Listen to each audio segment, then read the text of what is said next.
program? Oh my god, I looked at a 13 out of 30. So let's go ahead and get at this.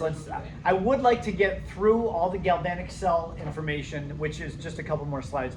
And then we need to go into the second major part of this chapter. So we spent all 5 days last week talking about galvanic cells, which are spontaneous reactions that send the electrons spontaneously from the anode to the cathode. But we can take advantage of electrolysis or of electrochemical cells in the process of electrolysis to cause a non-spontaneous reaction to occur. That's kind of interesting too. But we'll see that later in the hour. Let's just finish galvanic cells where we have a spontaneous reaction. We do need to finish talking about the Nernst equation. We had done we didn't do that example, but we did some examples using the Nernst equation where if we know the concentrations of our ions, we can determine what the cell potential is if we're not in standard conditions. Now with that, when we're not in standard conditions, we can even consider when the reaction comes to equilibrium. All reactions will eventually stop or come to equilibrium. If the reaction goes to completion, that's one thing, but if it comes to equilibrium, then that means that, well, two things. First of all, if it's at equilibrium, that means that we rename Q as K, the equilibrium constant, and the cell potential would be 0 if the reaction's at equilibrium. If there's no push one way or the other, then you have 0 cell potential. So that means this, according to the Nernst equation, 0, remember the Nernst equation, I'll put it up here in case you don't remember it from Friday. The cell potential equals the standard table value cell potential minus 0.0591 over N times the log of Q. N is the number of electrons transferred. Like if I have zinc giving off 2 electrons and copper taking in 2 electrons, that would be an N value of 2. So the number of electrons transferred in the balanced equation. So, the cell potential is 0. The standard cell potential with that naught sign, that's what you get from the table. And then 0.0591 over minus 0.0591 over N times the log of K. Now solving for this, I actually had the correct or the solution to this typed in here, but then I put the yellow box as a highlighter. But when I made a PDF out of it, the highlight box there just covered up what I had typed, so I'll have to write it in. Solving this thing for the log of K. That's what I'm going to solve for. So I need to get log of K on its own. I'll take this whole subtracted term and move it over to the other side, and then isolate the log of K. So really what this is saying is this: log of K, the equilibrium constant, equals N times the standard cell potential over 0.0591. This is the relationship between K and the standard cell potential. There may be 1 or 2 homework exercises that require you to answer something about the equilibrium constant. Is that hard to read? How about I do that? Is that better? The log of K equals N, the moles of electrons, times the cell potential, the standard cell potential, divided by 0.059.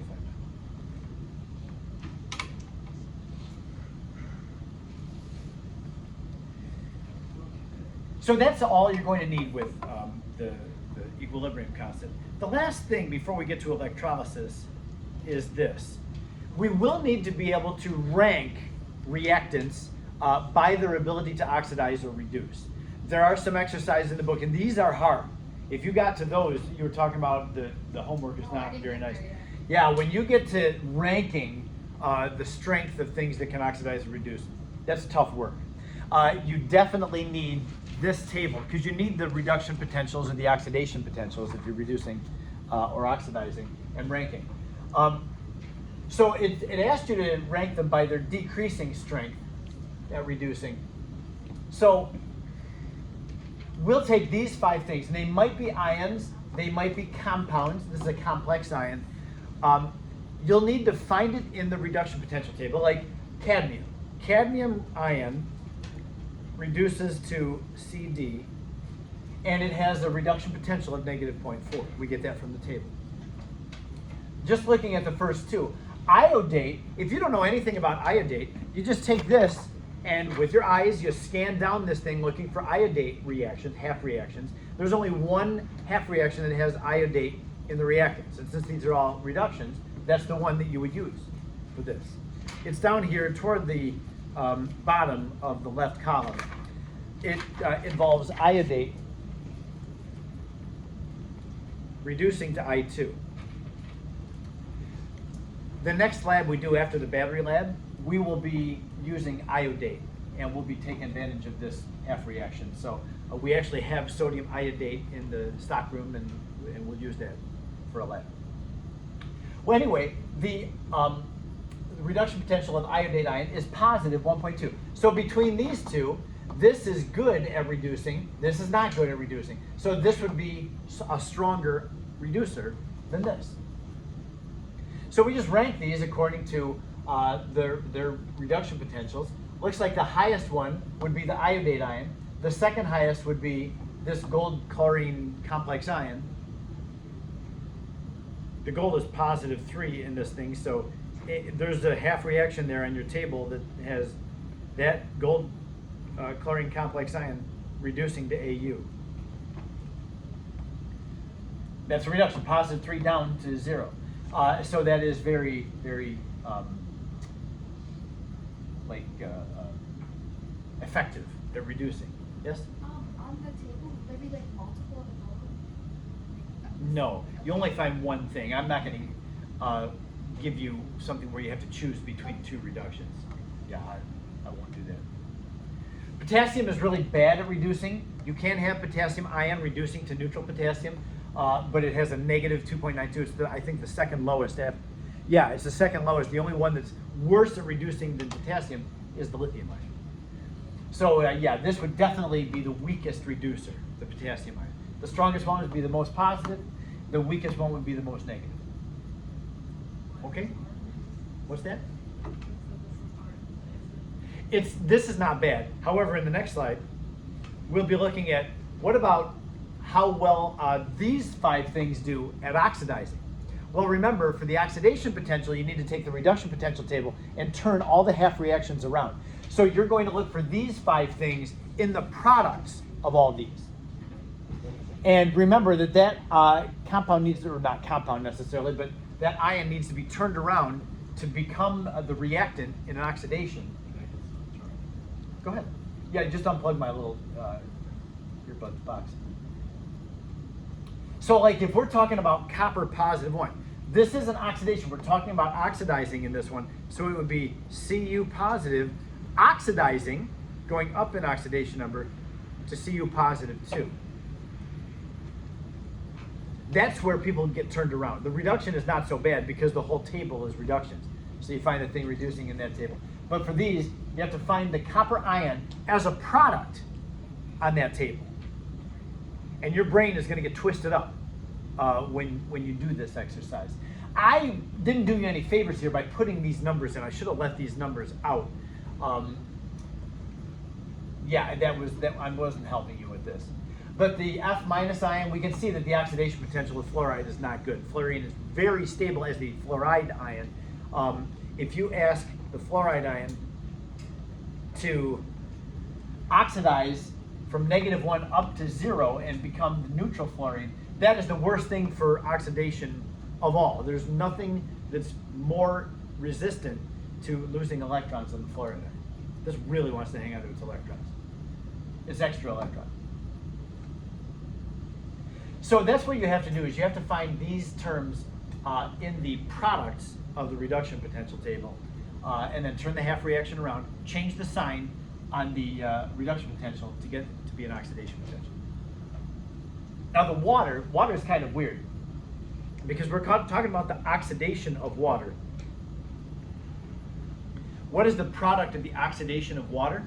Well, you've got 2 things here. You've got the hydrogen that could oxidize or the oxygen that could oxidize. Hydrogen is +1 in water, and O is a -2 in water. One of them cannot possibly oxidize. Which one would not be able to oxidize between these two? H with a +1 or an O with a -2? Which one cannot go higher in oxidation? The H cannot. Remember, oxidation is the loss of electrons. The hydrogen only started with 1 electron. It has already lost its electron to become positive 1. It now has 0. It can't lose anymore. Hydrogen can only get rid of 1 electron. So there is no such thing. It's physically impossible to have an H plus 2 ion. Because hydrogen only started with 1 electron. It can't lose 2, right? So yeah, the hydrogen can't oxidize. So the only choice we have to oxidize is the O with a negative 2. And what oxidation number can the O go up to? It can go up to 0. It can go to O2. It could also go to hydrogen peroxide. The negative 2 oxygen can go up to negative 1 oxygen. But it's much more likely to go up to O2. So that's where I got the negative 1.23 volts. If you don't have this up, looks like nobody's got their reduction potential table out. But yeah, you can find the oxidation of water to O2, and it would be negative 1.23 volts. So the best oxidizer would be this thing, the hydride ion, H that has gained an electron. That's possible. It's possible for hydrogen to gain an electron, and it can lose 1 electron, just can't lose 2 electrons, because it didn't have 2 electrons to start with. So the strongest oxidizer would be the most positive, oops, not high, hydrogen negative. And then the next highest, all the rest are negative, but we'll just rank them from the smallest negative number to the biggest negative number.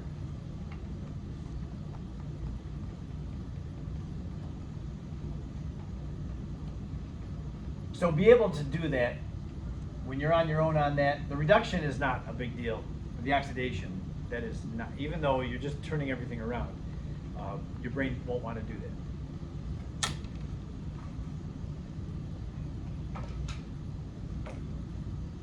Okay? So that will put a bow on galvanic cells.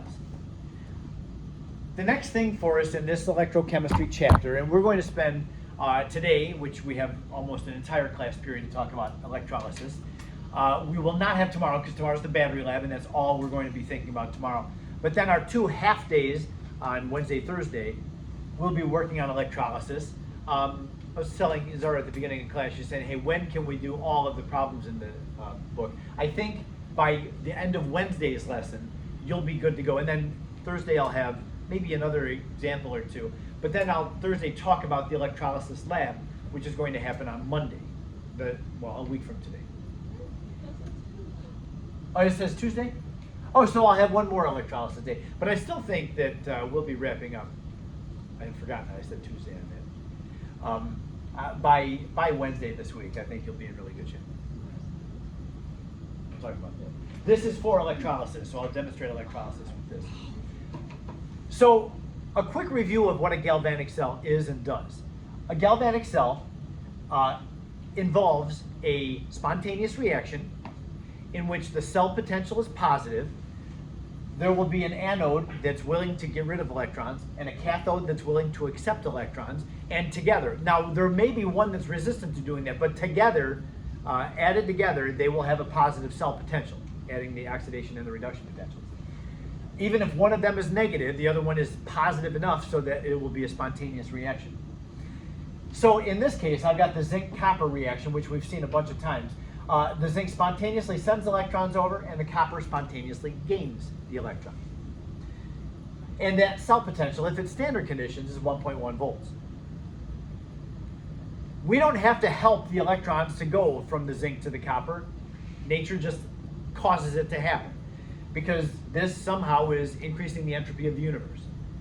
That's what it takes for something to be spontaneous. If, for some reason, we want the electrons to go the other way, if we want the electrons to go in the non-spontaneous direction, or the whole reaction to go in the opposite direction, we would need to help the electrons to do that. Or I guess maybe a better word would be, we would need to force the electrons to go from the right to the left. It can happen, and it happens in a process that we call electrolysis. Electrolysis, using electricity, that's the electro, we have to provide energy for it in the form of electricity. That's what this blue box is right here. This is what we call a power supply. This is going to force a non-spontaneous reaction to happen. That's what this does. So it's using electricity, that's the electro, and then it causes lyse, L-Y-S. What does lyse mean at the root? What's that? To burst. To burst or to break. Yes, to break apart. So we're breaking stuff apart with electricity. That's what electrolysis means. You've seen that lyse in words before, like in biology, you talk about hydrolysis, where water is added to cause something to break. Electrolysis uses electricity. So that's what I'm saying here. In an electrolytic cell, we're going to use the electricity with an external current. This thing is providing a current to force the electrons to go a way that they would not want to go. They're going to resist doing it, but we're going to force the electrons to do that. We're going to cause non-spontaneous reactions to happen. So an example that I have would be if we have pure sodium chloride. Now, pure sodium chloride, the compound, is a stable compound. You could have a sample of sodium chloride and just have it sitting there, and you can watch it and just wait for the sodium chloride to maybe by chance break apart into sodium and chlorine. The sodium, the metal, and chlorine, the non-metal element gas. You could sit there with that pile of sodium chloride for your entire life and watch it and wait for it to decompose, and it's never going to. Sodium chloride will not just spontaneously break apart into sodium, the element, and chlorine, the element, because it's more stable as NaCl together. So the way that this reaction is written is spontaneous. Sodium is really reactive. Chlorine is really reactive. You get those two things together, and they're definitely going to react. They're going to give off a huge amount of energy as they combine. And giving off that energy is making them more stable as the compound. So if we want this reaction to go the other way, we're going to have to force it to go the other way. And what we would do is we would take sodium chloride and put it into a container and heat it up until it melts. You need the ions to be able to flow around, to move around. You cannot conduct a charge in a solid if it's a non-conductive solid. And an ionic compound is not a conductive substance unless it's melted down. So that's why I have the word molten salt up here. It's not going to work if it's in the solid phase. You've got to melt it down to the liquid phase. So we would take NaCl as a liquid, which is weird. I mean, we would have to have a whole lot of heat to get that to melt. But sodium chloride can melt. It'll melt down to a liquid. You can have liquid salt. I don't know what the melting temperature is, but it'd be like 600-800 degrees Celsius. It'd be very hot, but it can happen. So you would take liquid sodium chloride in a container, and then you would put 2 electrodes in it, and the 2 electrodes would be attached to a power source. That's this thing. That's my box. We call it a power supply. This is an old thing. I'm going to just guess that this has been around significantly longer than I've been a teacher, which is 30 years. Really? Yeah, it may be like my age. I don't really know how old it is, but it's not young. It does have a dial to control how much voltage it's sending out. So here's what a power source is going to do. I'm going to label. There's always 2 terminals on this thing. One is going to be positive, one's going to be negative. This is labeled with words. The one on your left here, the one I'm pointing at, it's hard to see. See those 2 terminals where the wires are coming off of them? This is positive. It says the word positive next to it, and this is above it, and this one is negative. I always remember that as the electrons are always flowing out of the negative terminal. They always flow out of the negative. So what this thing does, and honestly I don't know how it does it, it just does. And you know what, I'm trying to record this for my absent students, and I should probably include them in watching this. It would be nice. There. So I don't know what the guts of this are doing. There's, I don't know what it is. But the way it works is when you turn it on, it's going to force electrons out of itself through the negative and pull electrons into itself through the positive. So electrons will be flowing into this and then out of this. So that means electrons are going to flow out and go into here. Now I have this. There is water inside of this. It's not molten salt, it's water. There's electrodes. I've got the wire attached with a clip to another wire that's going up. And it is true, we do have platinum in the department. This electrode right here, and you can see it looks like a little piece of aluminum foil. It's actually platinum. It's a piece of platinum. It's right there. It's real thin because it's so expensive. And then over here, there's a electrode of platinum as well. So these are the only samples of platinum that I know of that we have in the department. Mr. Hevel probably has some stash to keep away from me because he wouldn't trust me with it, because I would probably break it or whatever. But so the electrons are going to come into here. Now, I'll show you this in a few minutes. We will be electrolyzing water in this setup. Electrolyzing water means taking water and running current into it and causing the water to break apart into its elements. So we'll be generating hydrogen and oxygen in here. But in this example, the same thing is happening. You can see the flow of electrons. Remember, the power source is pulling electrons into it. This is the positive electrode. Now, positive almost always, these days especially with power supplies, this is back in the old days, this thing was made. But these days, the positive is always labeled with red. And even on a car battery, you're going to have a red wire going into your car battery and a black wire going into your car battery. The electrons are flowing out of the out of the battery through the black, and into the battery through the red. So the negative red, sorry, the red terminal, which is positive, pulls electrons in, and it forces electrons out with a black terminal. Again, this is not color-coded, but when you, on Tuesday, when you do the electrolysis lab, you're going to have a power supply. It's probably not going to be this one, it'll be a newer one, and it'll have literally a black and a red post on them that you're going to attach wires to. You do need to know that black is always, I'm pointing at the wrong thing again. Black is always negative, red is always positive. The way I've got a memory trick for myself, because black, red, positive, negative, I could never keep that straight. So I need to, even though I have a memory trick, I'm still messing it up. Like I'm pointing at this and saying black.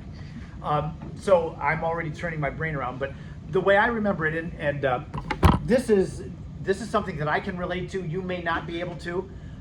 Back in the 2000 decade, the Pistons were a very good basketball team. I mean, they were nearly dominant. They made it to the finals several times.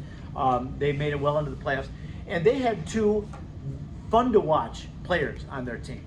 Really, all of the players were fun. They were really, really fun to watch. Even though I'm not much of a fan of sports anymore, the Pistons back in the 2000 decade, like 2001 through 2008 or 9, man, they were good. Anyway, they had two guys on their team that helped me to remember. There was Rip Hamilton. I don't know if those names mean anything to you, or that name. Rip Hamilton was I think he was a shooting guard. And then there was the big boy, Ben Wallace. Ben Wallace was one of the forwards on the team. Yep. He was what? He was amazing at defense. Yeah. So anyway, these guys helped me to remember what the terminals and the color coding on the terminals are. Rip helps me remember that red is positive. Red is positive. Thank you, Rip. And then Ben helps me remember black is negative. So thank you, Ben. So that's my memory trick for remembering which is which on the power supply. Ben? Why is it Ben? Yeah, no, but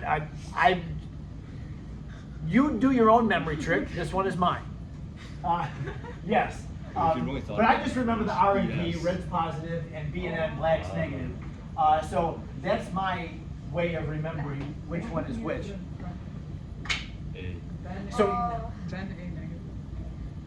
in French, A is. Oh yes, yeah, yes, yep. Is it EST for? Yes. EST? Yeah, it's all. EST for like ill. Oh yeah. Okay, same thing. Whatever. Well, whatever.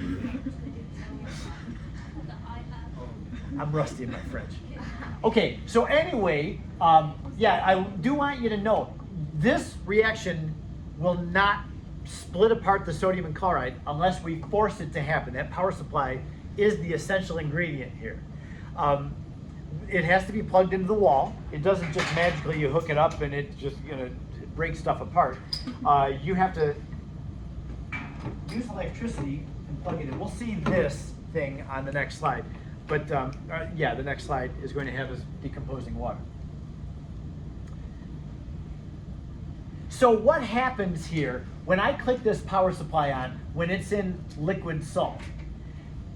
It's going to pull electrons into here. That means that from this electrode, electrons must be pulled in. This has to pull electrons in so it can pull electrons into the whole power source. So that means something has to oxidize over here. There's going to be an anode because something has to oxidize. And what's going to oxidize? Well, you have two choices. All there is in this container are sodium ions and chloride ions. You don't have anything else.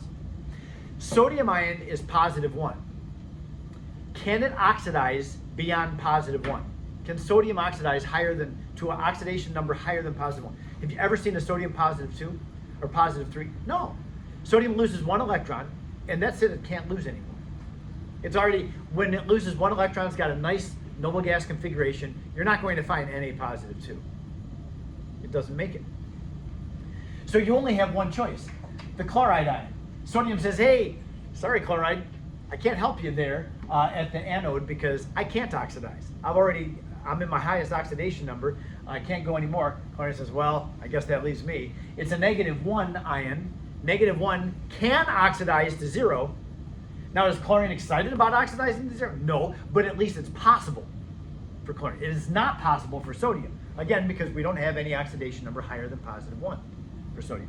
So the chloride ion will oxidize to Cl2, neutral Cl2. So that means that at this electrode, we're going to see yellow bubbles forming and bubbling out. That's pure chlorine gas that's being generated.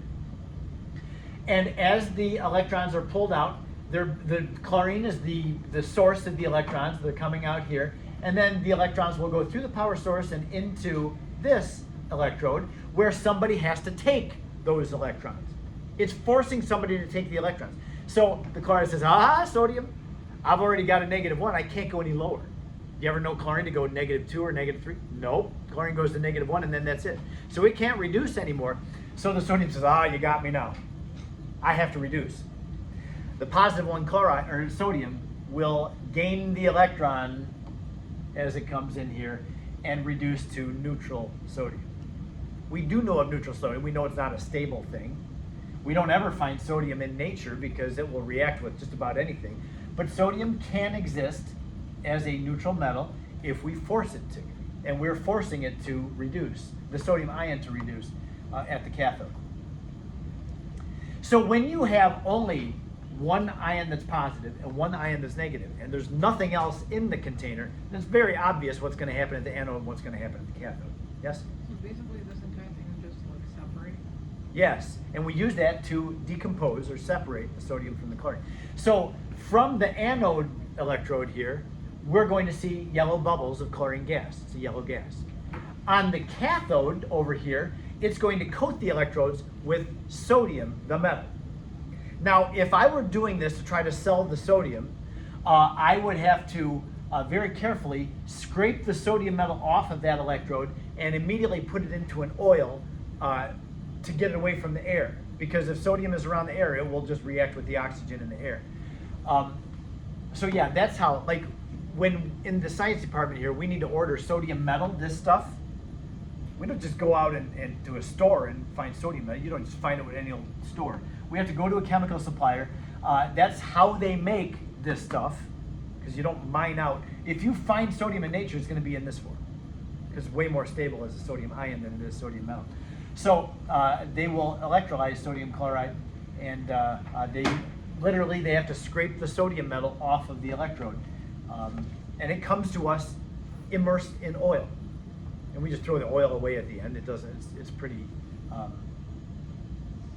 cheap and not important to us, but the sodium there. So we take that sodium, throw it into water, and immediately it goes back to this because it's so much more stable as this. Okay, so yeah, when you have a molten salt, and again, it has to be a liquid salt, liquid form of the salt, because if it's solid, then you can't conduct charge. The ions aren't able to move around, so nothing is going to happen if it's a salt. You have to have it as a liquid. So I just have a little summary slide here next. Molten salts are the easiest thing to figure out what happens in, because the non-metal is going to have to oxidize, and the metal, the positive ion metal, has to reduce, and you'll get the neutral elements out of it. Now let's talk about this thing. This is the next slide. This is where we have water, the electrolysis of water. Before I get to that, let's just take a look at this. Hydrogen plus oxygen making water is a spontaneous reaction. We know that. We know that water is a super stable compound. And you know that water, you have never seen water like split apart into hydrogen and oxygen. Unless like you have a lake that gets hit by lightning or something, that could cause water to decompose. But that would be like a natural electrolysis kind of a reaction. So yeah, we can actually find the cell potential of this. If we look and see, the hydrogen starts at 0, oxidation. The oxygen starts at 0. These are both elements. And then when they become water, the hydrogen goes to +1 and the O goes to -2. So the hydrogen is oxidizing. The oxygen is reducing. So look up the oxidation potential of hydrogen. This is the half reaction for the oxidation of hydrogen gas to water. It's got an oxidation potential of +0.83. The reduction potential of oxygen, O neutral going to O -2 in water, is +1.23. You'll see that if we take these two half reactions, multiply this by 2 to get the electrons the same, make 4 there and we had 4 there, add them together, they add together to give this reaction. So if we're adding the oxidation plus the reduction, just add those two things together and we get the cell potential of the making of water is 2.06 volts. So it's a spontaneous process. You could cause this thing to happen. You'd get 2.06 volts. That's an option. If you want to make 2 volts, you can do those reactions. I think you could do better than 2 volts, though, if you're trying to win. So that is the cell potential when water is spontaneously made. You can see that it's a positive cell potential. Therefore, this is a spontaneous reaction. Therefore, if we want to take water and break it apart into its elements, that's a non-spontaneous reaction. We're going to have to force it to happen. So this Hoffman apparatus, that's what this is called, a Hoffman, this is going to electrolyze water. My power supply, the negative port here, is attached to this wire on the right side. So that means that over here, since the electrons are coming out of here, they're going to cause something to gain the electrons and reduce. Who's reducing when water goes that way? The hydrogen or the oxygen? What will reduce? Yes, hydrogen is going from +1 to 0 when the reaction goes that way. So we should have hydrogen being generated in this pillar, this column. As the hydrogen is made, electrons are being pulled from this, so oxidation has to be occurring here. That means that our oxidation number has to go up. Well, the O is -2, it goes up to 0 as it goes to oxygen. So as electrons are being pulled out of this little platinum electrode, something has to be oxidizing over here. So oxidation's happening here and reduction's happening here. So when I turn this thing on, I've got the dial turned down all the way. When I turn it on, you can see the red light goes on. When I start to turn the dial, like if I turn the dial up to 1 volt, this is my voltmeter right here. I don't know if you can see it turning or rotating, but that's about 1 volt. And when it's at 1 volt, nothing's happening. If I kick it up to 2 volts, I don't think we see anything happening there either. Remember, the voltage is 2.06 when it happens spontaneously. So if I want it to happen non-spontaneously oh, I guess I have hit the minimum because I'm looking at it kind of sideways, and with a black background, I can see that there's bubbles going up. Can you tell that there's bubbles going up from it?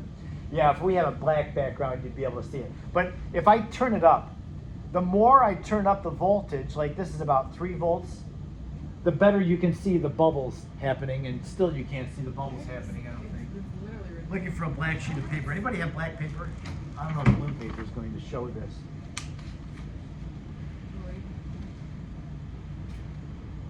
there. I can't get the blue paper back there. It's there, you can see them. So you can see the bubbles. Okay, now right now I have these valves are open. When I close these, now this space above the liquid is going to start filling up with the gases that I'm generating. And if I turn it up more, like above 5, you'll be able to see, if you can see the bubbles, you can see bigger bubbles and more of them. The higher the voltage goes, the more this reaction is happening. Now I want you to also remember, for the decomposition of water, we have water breaking down into hydrogen and oxygen.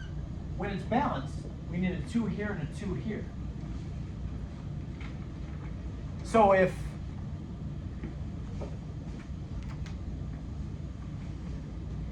this is where the electrons are coming in, so something has to reduce here, that was the hydrogen, and something is oxidizing here, that's the oxygen.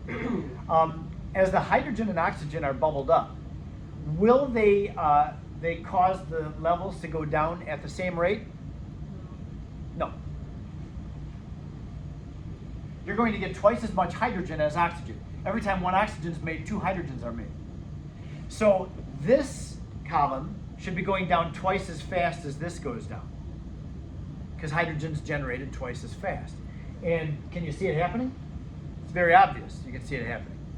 This hydrogen is right there, and the oxygen is right there. I wonder if the oxygen, I may be leaking some oxygen out of there, because that is going down more than twice the amount that has gone down. Let's see if that runs for a little bit, how that looks. Now, as the water gets displaced by the gases that are being produced, the water gets pushed down. That's what this middle column is for. It's forcing the water to go up this middle column. And so very slowly you can see this going up. Can you tell this going up? Yeah, and that's because these 2 columns of water are being displaced by the gases. So this is the electrolysis of water. Now, let's see, we have 10 or so minutes left this hour. I want to show you one other scenario where we can have electrolysis, and that's when you have something dissolved in water. This is just straight water. Now, I need to be transparent. I'm going to tell you the truth. If I just use pure water with this, nothing would happen. We do need some ions present in the water for the charge to be able to conduct. It's not just enough that I have pure water in here. Remember with the salt, I needed the charged things to be able to move around and migrate.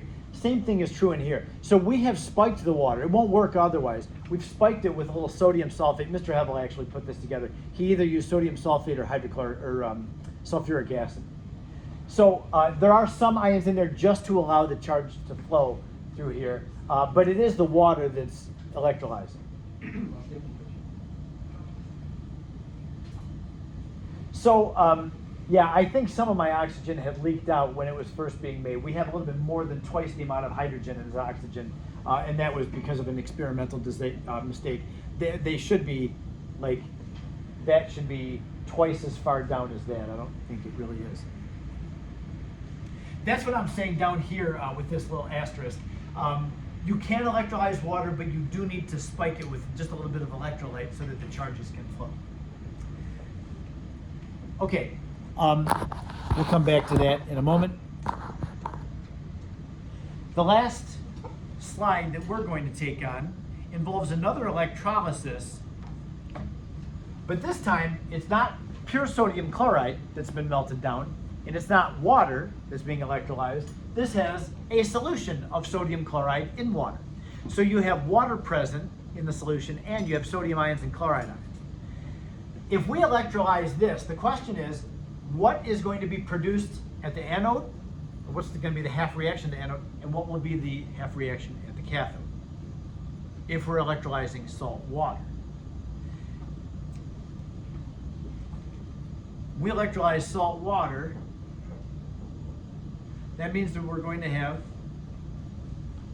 some water with salt in it. Let's see, I'm going to have 2 electrodes. You don't ever have to label what the electrodes are in this case, but they're going to be attached to a power source. And the electrons we're going to assume are going to go that way. So this is my negative terminal, this is my positive terminal over here.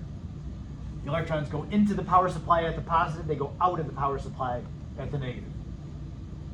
So this thing will represent, since the electrons are being pulled out of the solution, that means something has to oxidize. Here, it has to give off electrons. So therefore, this side is the anode, and that side would be the cathode.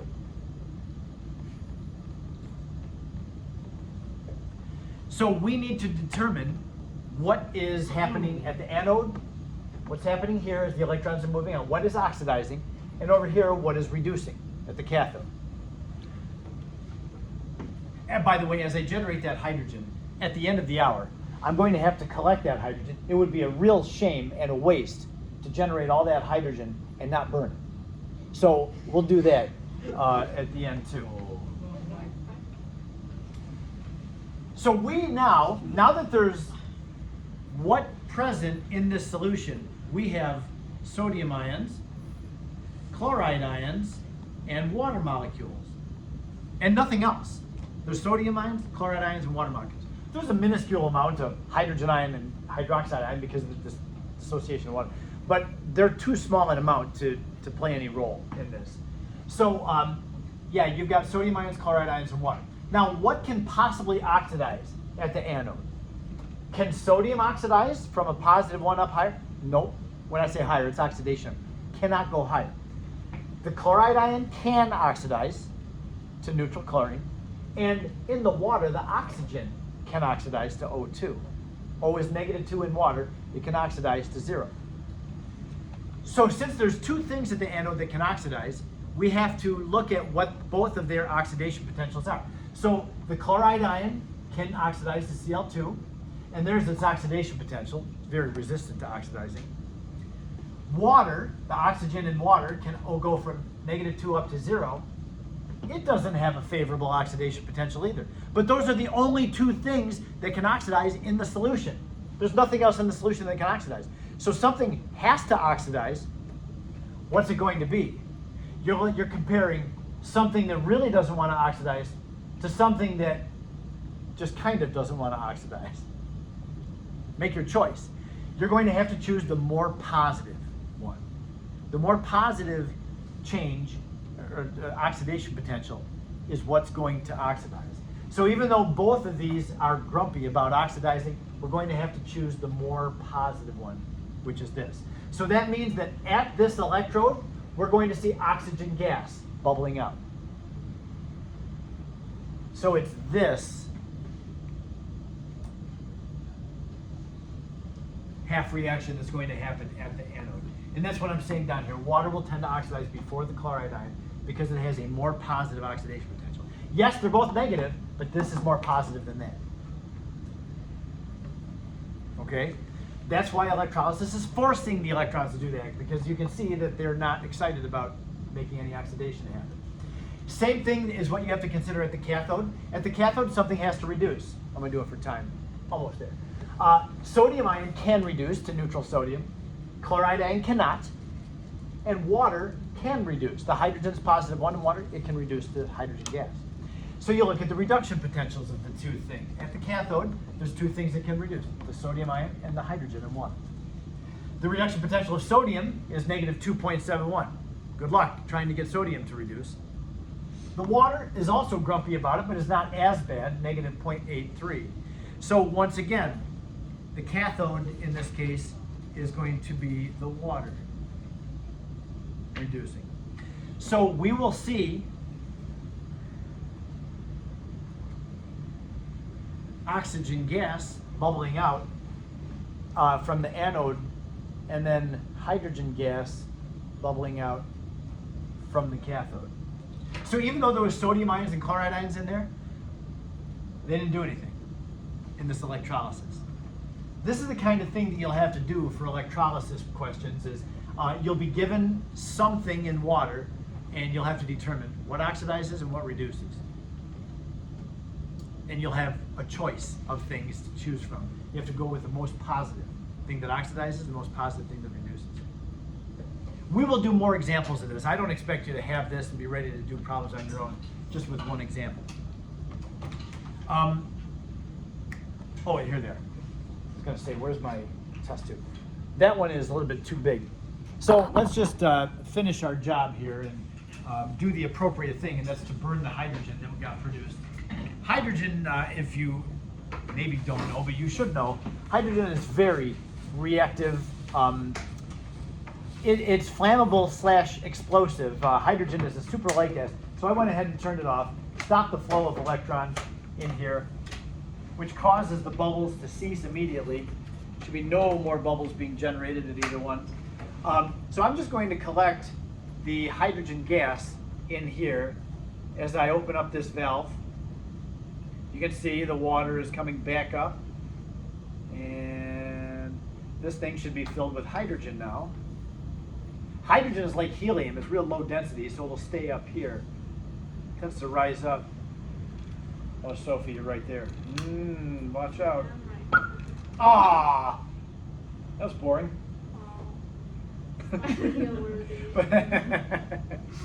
But yeah, that is hydrogen. You can tell that there was hydrogen in there. The oxygen will not do that. And I don't have quite enough oxygen really to do anything with. What's that? Was there anything? I thought it would. I know, you just get a pop out of it. The term is that it barks. So yeah, that was like a puppy barking, I guess. But anyway, there was hydrogen, we got something out of it. So I'll just let the oxygen go because that doesn't really do anything very interesting.